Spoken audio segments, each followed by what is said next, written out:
नमस्कार, आप देख रहे हैं आवर पॉलिटिशियंस और मैं आपके साथ ईशा नेगी। आज हम बात करने वाले हैं भारतीय जनता पार्टी के एक वरिष्ठ नेता जिनका बीजेपी को भारतीय राजनीति में एक प्रमुख पार्टी बनाने में योगदान सर्वोपरि कहा जा सकता है। भारतीय जनता पार्टी के जिन नामों में पूरी पार्टी को खड़ा करने और उसे राष्ट्रीय स्तर तक लाने का श्रेय जाता है, उसमें सबसे आगे की पंक्ति में नाम है लालकृष्ण आडवाणी। जनवरी 2008 में राष्ट्रीय जनतांत्रिक गठबंधन ने लोकसभा चुनावों को आडवाणी के नेतृत्व में लड़ने तथा जीत होने पर उन्हें प्रधानमंत्री बनाने की घोषणा की। लालकृष्ण आडवाणी कभी पार्टी के कर्णधार कहे गए, कभी लौह पुरुष और कभी पार्टी का असली चेहरा। कुल मिलाकर पार्टी के आज तक के इतिहास के अहम अध्याय हैं लालकृष्ण आडवाणी। गांधी जी के बाद वो दूसरे जननायक हैं जिन्होंने हिंदू आंदोलन का नेतृत्व किया और पहली बार बीजेपी की सरकार बनवाई। लालकृष्ण आडवाणी का जन्म कराची के सिंधी परिवार में 8 नवंबर 1927 को हुआ। उनके पिताजी एक व्यापारी थे और उनका नाम श्री किशन चंद आडवाणी था तथा माता का नाम श्रीमती ज्ञानी देवी था। कराची में रहने के बाद ये परिवार भारत पाकिस्तान बंटवारे में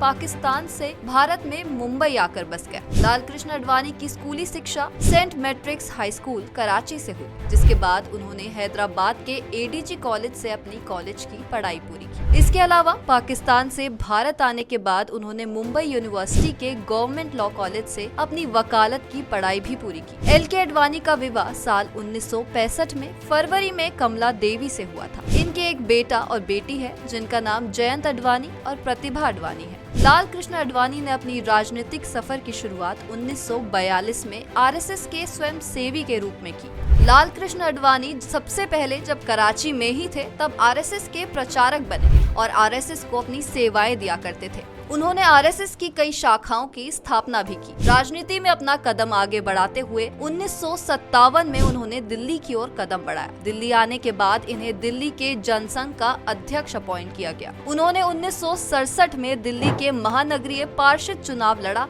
और काउंसिल के नेता बने। राज्यसभा तक का सफर तय करने में एल.के. आडवाणी को 19 वर्ष लग गए। सबसे पहले 1970 में राज्यसभा के सदस्य बने, फिर जनसंघ के नेता के रूप में उन्होंने कई पद संभाले। फिर 1973 में कानपुर की कमेटी के अध्यक्ष रहे। अपनी पार्टी के प्रति और उनके उसूलों के प्रति वो काफी सजग थे।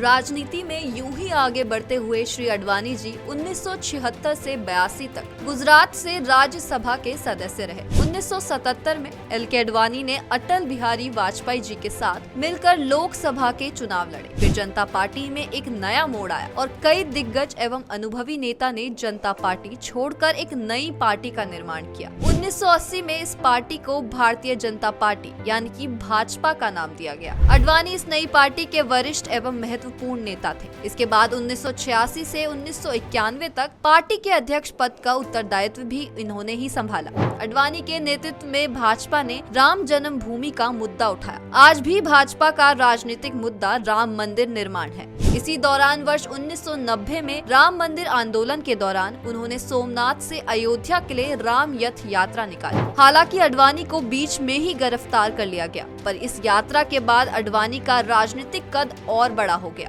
1990 की रथ यात्रा ने लालकृष्ण आडवाणी की लोकप्रियता को चरम पर पहुंचा दिया था। वर्ष 1992 में बाबरी मस्जिद विध्वंस के बाद जिन लोगों को अभियुक्त बनाया गया उनमें आडवाणी का नाम भी शामिल है। लालकृष्ण आडवाणी 3 बार भारतीय जनता पार्टी के अध्यक्ष पद पर रह चुके हैं। आडवाणी 4 बार राज्यसभा के और 5 बार लोकसभा के सदस्य रहे। वर्ष 1977 से 79 तक पहली बार केंद्र सरकार में कैबिनेट मंत्री की हैसियत से लालकृष्ण आडवाणी ने दायित्व संभाला।